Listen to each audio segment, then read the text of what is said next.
Welcome back, everybody, to another episode of Developing the Leader Within podcast. I'm Enrique, and today I got Rashmi with me. So honored that she would share her expertise, her time with us today. Rashmi, thank you so much for being with us.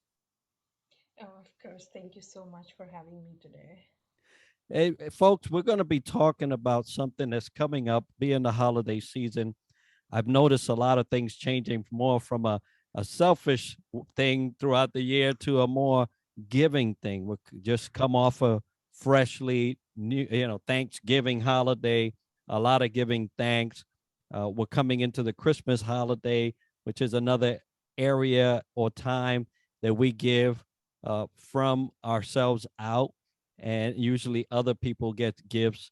And then obviously the new year will bring in its own thankfulness when we think about how far we've gotten since the beginning of the last of this year. But we're going to be talking about heart-centric leadership, and I'm so excited to hear Rashmi because it's something that we hardly ever hear leaders talk about. You don't go into the corporate world and talk about heart-centered or heart-centric leadership. But before we get into that, just give us a little bit of your background and what you're up to. Great. Thank you so much. A bit of myself. I'm a researcher by nature. I'm always investigating and researching something, analyzing something in the area of business and leadership. And what I do is I work as a staff development specialist and I help our local county to train and mentor their workforce. That's my profession. I'm an executive coach and I help businesses and people to do better in their own journey and achieve those goals which they have set for themselves. Uh, Leadership is very close to my heart because, we have all experienced different types of leadership in our life, right? And I would say when we are talking today about heart-centric leadership, the best example which comes to my mind is being a mom. Being a mom, and people say that being a mom is you just have to be a mother of a child, of your own child, but I feel that it's an instinct. Anybody can be a mom or a dad, right? If you are in that space of activating that instinct and extend yourself for others. And that's the true heart-centric leadership, I think, because that's relationship. Being a parent is the most selfless experience anybody can have. Yeah, it's interesting that you would bring in the mother aspect. I remember when I was in senior leadership in the military, there was a certain female leader, and they called her Mama Bear, and, and they called her Mama Bear because in terms of sailors, she was so invested. She treated the sailors with the same type of care, not as a mother, but mother instincts, right?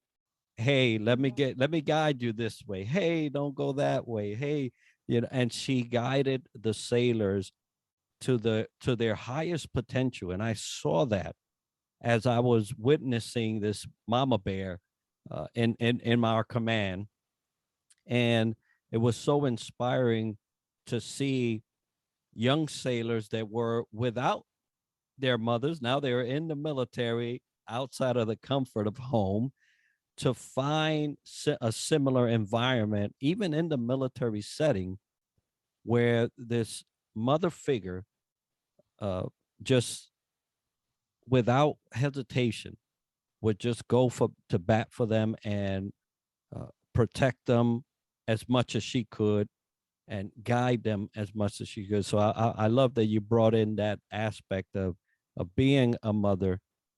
Uh, Not that dads cannot have that type of relationship, but there is just this thing about moms that it's just belongs to them. And so I'm glad you brought that up. Yeah, the only difference I see of being a mom and a dad is gender, right? The biological difference. But at the same time, when it comes to giving, uh, even a male person can give with the same values, give with the same, you know, conviction of selflessness. So it's of course, we female are blessed with that, being that closer to the mother nature, but at the same time, giving is a choice you make, right? And how you can bring that into your everyday practice. Being a practitioner of leadership, when I'm working workforce and working with the, from staff to management level positions and to executive level positions, what I experience most of the time these days, people are asking, oh, I'm not in a leadership position. What kind of a How can I practice leadership? Because that's the biggest confusion for everyone these days, that everybody is talking about leadership. But how can I become a leader if I'm not in a leadership position? And that give me a, food for thought and work to research on that what is going on when they are saying and making these statements, what kind of a mindset they are bringing in, and what kind of a sneak peek I have into their mindset, and to experience their lived reality, that they are not in the leadership position whatsoever, but they want to become a leader. That's there. But since there is no way, they don't see themselves in a coming 5 to 10 years serving as a leader, so they are confused how they can practice leadership. And I think the more I research, the more I dive deeper into it, I came across with a very, very interesting, talk shows, TED Talks, and everything, and and different books, and people who are working in the area of leadership research and giving strategies through businesses. My my my focus is to empower people who want to become a leader, but they do not have avenue to showcase their leadership skills.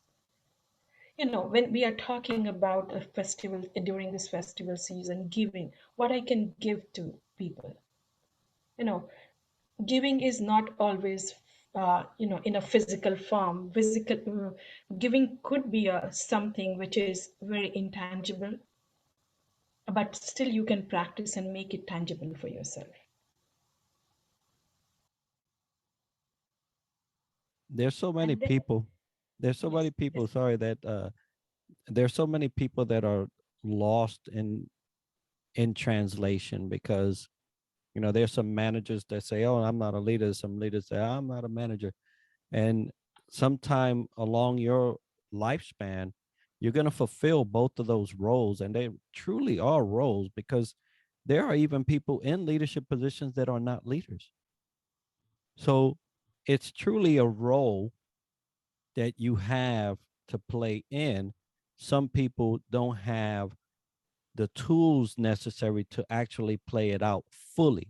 And so that's why you can have some people in positions, but they don't really belong there in terms of their output, in terms of what they can provide for the group. But there are some people that are not in leadership positions that can lead right where they are. Mhm. Most of the time, it's just that they can't identify themselves as a leader because they don't have somebody. We put this picture of you need people under you to be a leader. Well, you have to learn how to lead yourself first before you can lead others. And Mhm. so, just with that basic premise, they should be able to feel like, hey, I'm leading because I'm leading myself. I'm driving myself. And that should be the proof that I could do it with others. I'm so glad you said that the people are confused.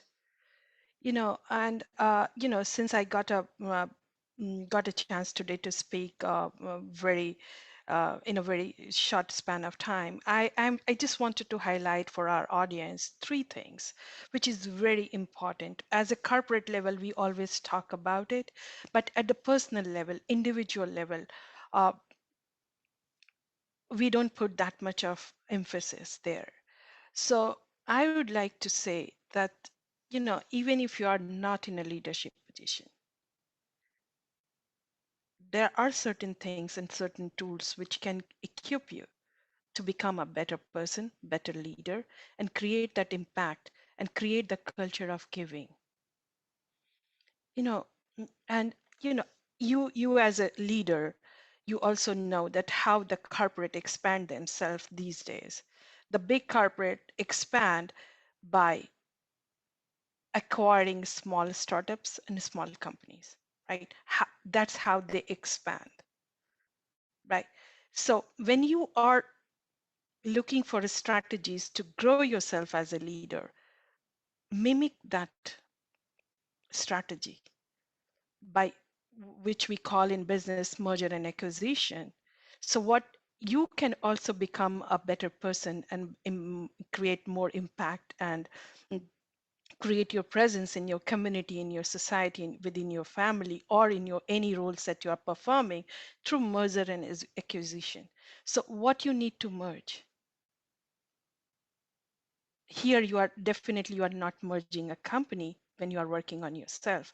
You are merging the good habits, you are merging that kindness, that relationship which you are craving for. You are merging those uh, im- those inspiration which you takes from other leaders within yourself, and then planning your investment. Once you create that growth strategy for you, but through merger and acquisition, you go into a dive into a planning for your investment, that what you are acquired so far, how can you invest that into your people, or how can you invest that into your own growth. And I would say, like, there are certain tools, there are so many things you can do, but the best thing you can do is build the trust and invest in equity. And when I'm saying invest in equity, is investing in people, investing in diversity, embracing people the way they are, and not going and assessing people based on any cultural and social biases, but to accept everyone as one human being. And that's create the impact. It's very hard to practice heart-centered leadership, because then you are not talking about revenue, you are not talking about KPIs, you are not talking about ROIs, but you are talking about people who can create that impact even with a smaller duration of interaction. And how you can do that? Can you develop a vocabulary which is inclusive, which makes people feel heard, which makes people feel, you know, your heart wants more of those conversations, right? I'm talking to you right now, and you feel that, oh, I need more. Can we? You don't feel the time, that how long we have talked, right? So that's the building trust with your people, even if you don't know them personally, creating that presence through your communication, through your body language, through making people heard and comfortable around you. That's a leadership skill. And that's the true giving, because Sometimes it's not possible for you to give everyone everything you want, but what you can give. Let's not focus on what you cannot give. You know, if I have $1 million, I want to donate certain amount to certain cause, certain people, certain hospital, or certain animal shelter. But if you do not have that $1 million readily available to donate right now, nothing is stopping you to give. You can still give, but now you have to be little strategic and mindful what you can actually give. And sometimes, even giving big amount doesn't make much difference, but just listening somebody creates a whole new world. You know, I watched a video not so long ago, and it was a man had a bag, and in the bag he had a token. Right, there was this young little girl, and this was in a village. You know, not much, not much is developed there, and it wasn't a metropolis, right, where you can find stores. It was just a small village. Mhm, And he dug in his bag and he pulled out a doll and he gave this doll to this young little girl. You might as well have given her $100 million. The expression mhm, and the overcome, she was overcome with so much joy that she started sobbing. You know, I've seen people impact lives in that way through their leadership, where their their mere presence allows them, the others, to feel like they are loved, like they are wanted, like they can achieve, like there's no limit to what they can do because of the inspiration of this one particular leader. mhm, And it's a great joy to see that type of impact play out on this earth, you know, that I can witness it. But you're so right when you're talking about you lose track of time because you're getting so much from this leader. You know, it's a heart-centric leadership model that allows leaders to become the best they can be, but at the same time, they bring others up to be the best they can be. mhm. Absolutely. And there is a corporate jargon, corporate quote we all use is, you know, culture eats strategy for breakfast, right? So when you have the best strategy, you have best people to serve, but you do not have that inclusive culture. Your culture is going to take breakfast, nibble on your strategy very soon. So how do you create that culture? Unless you are focusing on that person. Culture is an accumulation of a habit a group of person wants to practice together, right? So when we are practicing something together, the worst thing you can do is to isolate someone.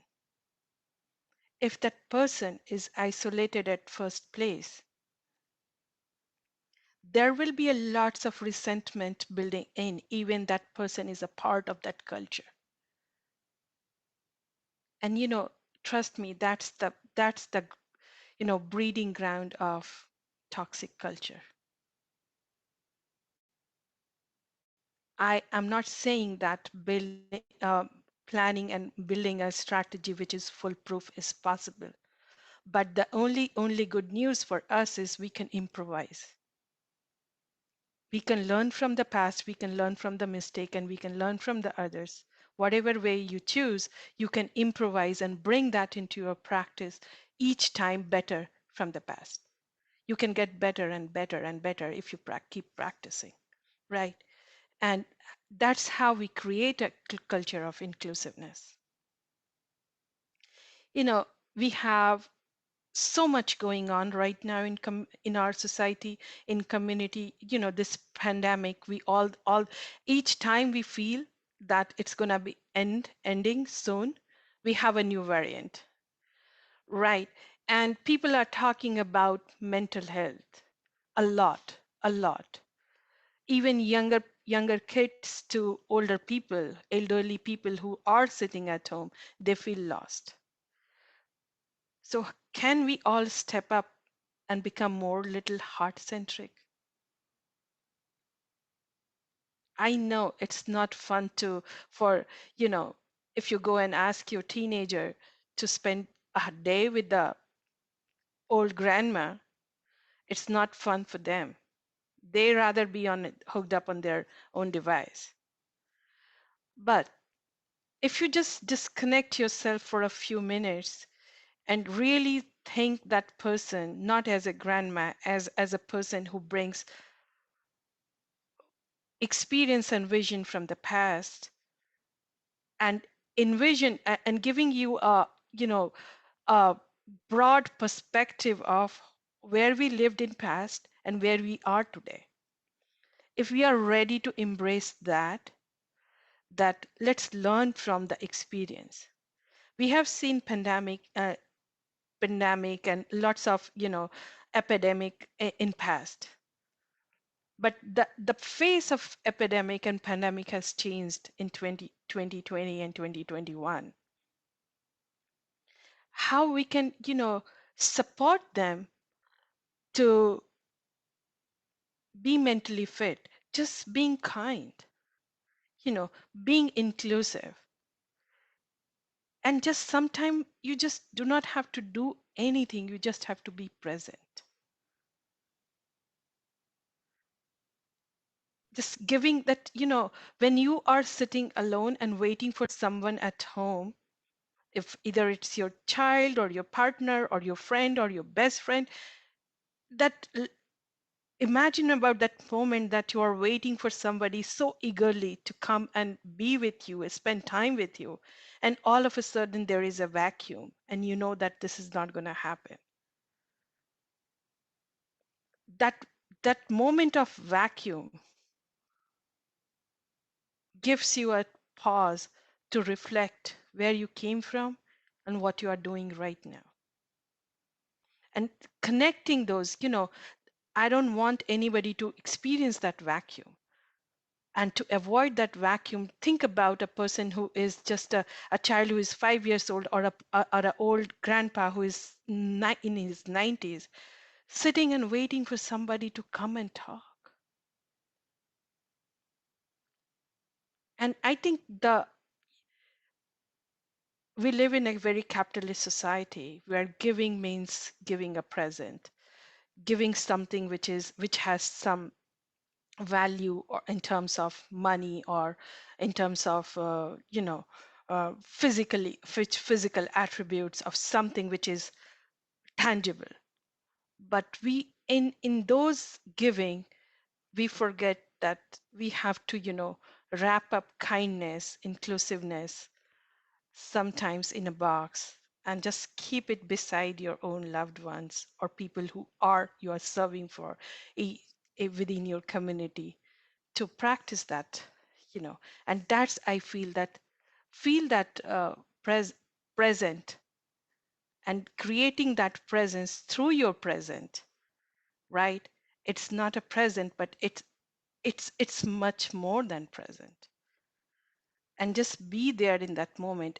That's the heart centric leadership we need more and more.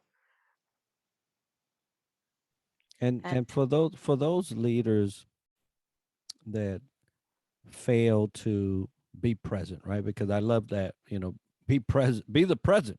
You are the present. But for those that have failed and can recognize it and say, you know what, it's time for some change. I need to get more in tune and involved with my team members to the point where not only do I get the prizes, but that they get the prizes first. You know, that we succeed because they succeed, mhm, and want to make that type of change. because there's a lot of pressures out in corporate America not to change, Of to course. keep it the same, because it's the bottom dollar, right? It's that bottom line goal for businesses, and sometimes being heart centered doesn't allow for that to uh, uh, come too fast, right? Sometimes it takes development.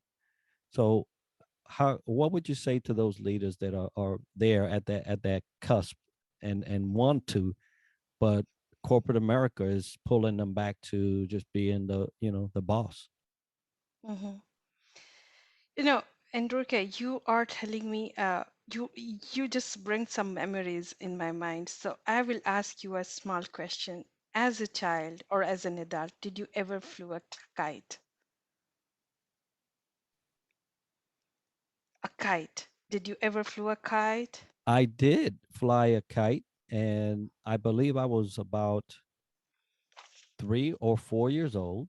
Mm-hmm. I remember we handmade the kite, my Mm-hmm. father and I, and Mm-hmm. we flew it in this community center playground that they had out there in Puerto Rico.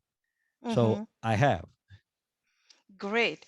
Now you tell me, what is the technique of flying a kite? You know, you go certain distance, then somebody will help you if you're learning to fly a kite, somebody will help you to host it, right? And then you are trying to adjust according to the wind, right? And then pull if you remember correctly how you flew it, the more your kite goes up and up and up, you pull the string towards your body just to keep the height, to adjust that height. And that's the biggest leadership mantra. If you want to really go high and climb up on the ladder of leadership, keep your people who are making you leader close to your heart. The more you push, there is a more chances that you will go face down. That's what happens with the kite. So respect the ordinary people, respect the ordinary colleague, respect the people who are serving you, because they are the people who are making you a leader. What a leader is going to do if there is no follower, right? You are out of job. So how to hold that title comes with a bigger responsibility. So when you are holding your people closer to your heart and connecting with them in a way that they feel your presence, they feel that they have some even in a good or bad time, they can come and talk to you because they know that you are going to hear, whether it's without judging them, without making them feel that you are nobody. That's the leadership. And we all have seen a kite, but we not everybody has reflected on the lesson it gives to us. And small acts makes the difference, right? You do not have to go to your staff every day and say good morning, good afternoon, or sit with them to have lunch, but just being accessible creates a whole lot of difference. I remember some of the more fonder memories of leadership when I was in the military. Just a simple, hey, I know you have that board coming in, coming, and I'm thinking about you. You're gonna do great. And just walking away and watching the person's fears just kind of like melt away. Now, they still may have been nervous, Mhm. but I just gave them the basically the stamp of approval that they are fully capable of passing this board where they have to present and show their expertise to get qualified. That simple act made a difference, and they would tell me afterwards, You came by and you encouraged me, and it made things a whole lot better. I was still nervous, but I knew that I had it in me because you had taught, or this person had taught, or this I got this information from this person. And it doesn't always amount in an award. It doesn't always amount in doing other than just being there for your people. Hmm. A simple, kind word as you got this, I know you got it, and I'm wishing you well. You know, and it's really heartwarming to see the difference, right? As a leader, you want people to succeed, to feel more confident, and just using that positive word, because positive energy always get attracted towards positive, right? Unlike Newton law of gravity, where if you are fearful and somebody comes and said, oh, I know it's a lot you are taking right now, it's hard, not using the right word and saying the negative thing, it's like it acts like a Newton law of gravity, and it's gonna fall on the ground. But if you are using the positive, you got it, you know I believe in you. It's gonna be fine. You are all prepared. Just believe in you. These small lines make such a difference. Such a difference. And I think that heart-centric leadership defines that it's heart to heart connecting with that person. You feel that fear, and you know that how to take away that fear and anxiety with a small word of kindness, and using it to empower others, to amplify their performance in that short span of time, just by using the positive words. And that's the heart-centric leadership, because you are creating a building a trustworthy relationship where everything everything is taken as it is. They are not afraid of being judged, or being or uh, facing a failure. And that's how I think that leadership should impact, and leadership should evolve. Because as you said, that there are lots of people, they don't want to change, they just want to be remain in that space where they are right now. But and those are the people, they're not bad people, I don't take them as they're negative or a bad people. They are very fearful, they are very doubtful, because they never knew that somebody can hold their hand and show the path, what is beyond. So showing them beyond and starting that positive dialogue helps people to change, you know, and looking for more, looking for future, looking for what is lying ahead, rather than just sitting at the one place and say that this is it. And Rashmi, as we are coming to the close of this year, there's a lot of leaders that are wanting to excel and become the better version of themselves. Mhm. Heart is at the center of everything that we hold near and dear towards positive and influential leadership. What could leaders do today to prepare themselves for the new year and going in a direction of making their leadership more heart centric? You know, I already talked about many things, but I think which I envision, which is coming in future, is for leadership is to not going with the fixed state of mind that this is my leadership style or this is your leadership style. I think being more flexible is the need of an hour. We as a community, and I say, when I say community, I'm talking about the global community, because we are no longer confined to us any definite geography.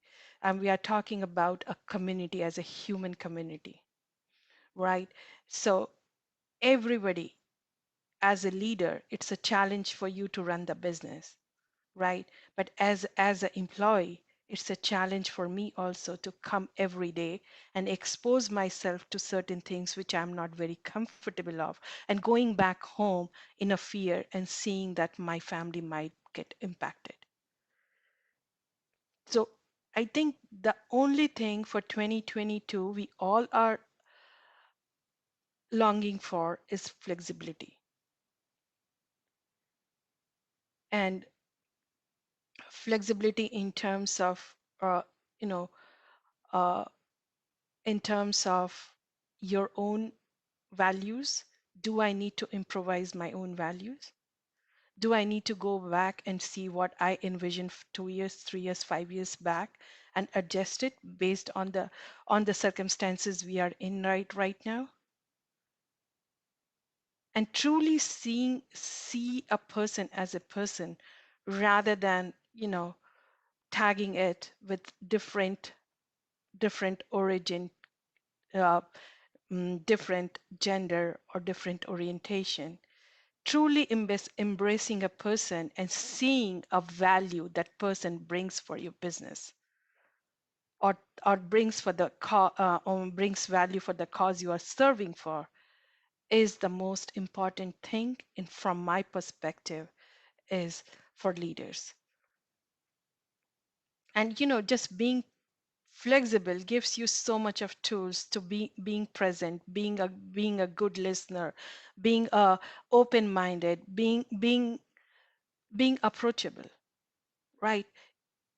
There are so many things underneath this flexibility which you can practice based on wherever you are in your leadership journey. Everything might not allow to everyone, but there are something in flexibility for everyone to practice. Yeah, I totally agree with the flexibility because we are in such a chaotic state and have been for a little while now with, you mentioned earlier, new variants coming up and having its way with regions in our world. It's almost like a constant state of turmoil and fear. And so you have to learn how to be flexible. But more importantly, I agree with what you just said. As a leader, you cannot be fixed in your leadership based on style, because everyone that comes to you will require you to apply a different Mhm. segment of leadership. Yes. It cannot be your way or the highway. Hmm. That's never worked and will never work. Never work. Although I unfortunately see it be uh, encouraged in Hmm. some areas, but as a leader, you have to be able to learn how to adapt and overcome for the sake of your people. So, Rashmi, thank you so much for sharing this platform with me today. It's been such a pleasure to hear you. I've spoken to you before, and I know that leadership is at the center of all your communication.